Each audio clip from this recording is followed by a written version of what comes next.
Écoutez bien, il y a un seul mensonge que l'ennemi vous murmure à la fin de l'année. C'est son arme la plus dangereuse pour 2026, et beaucoup trop de gens y croient. Si vous entendez cette petite voix, il est crucial de ne pas l'ignorer. Ce mensonge, ce n'est pas simplement « tu es un échec » ou « Dieu ne t'aime pas ». Non, ce sont des attaques classiques.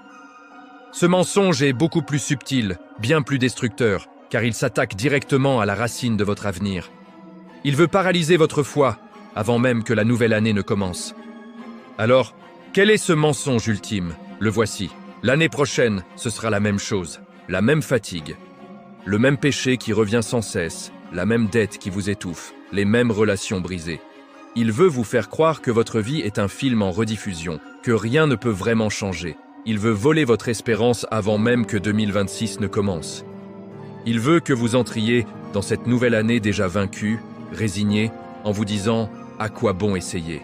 L'erreur fatale que beaucoup commettent est de croire que le changement pour 2026 dépend de leur propre résolution, de leur propre force de volonté.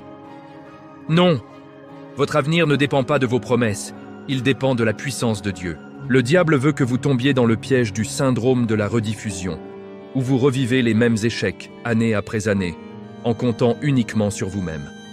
Mais la Bible dit que les bontés de l'Éternel se renouvellent chaque matin, pas chaque année.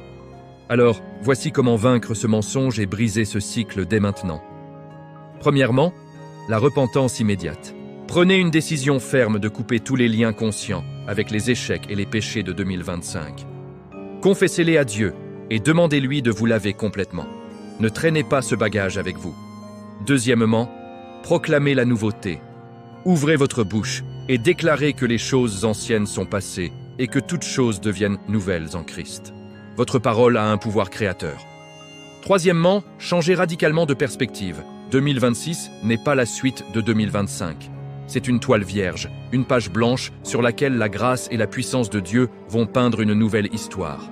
C'est l'année de la nouveauté, pas de la répétition. Ne laissez pas ce mensonge vous voler votre force et votre destinée pour l'année à venir. C'est une attaque directe contre votre foi en la capacité de Dieu à transformer votre vie. Si vous êtes décidé à briser ce mensonge une bonne fois pour toutes, laissez « c'est fini » en commentaire. Déclarez-le avec foi. Et abonnez-vous pour recevoir chaque jour des paroles de force et de victoire. Et ainsi, sécurisez votre percée en 2026.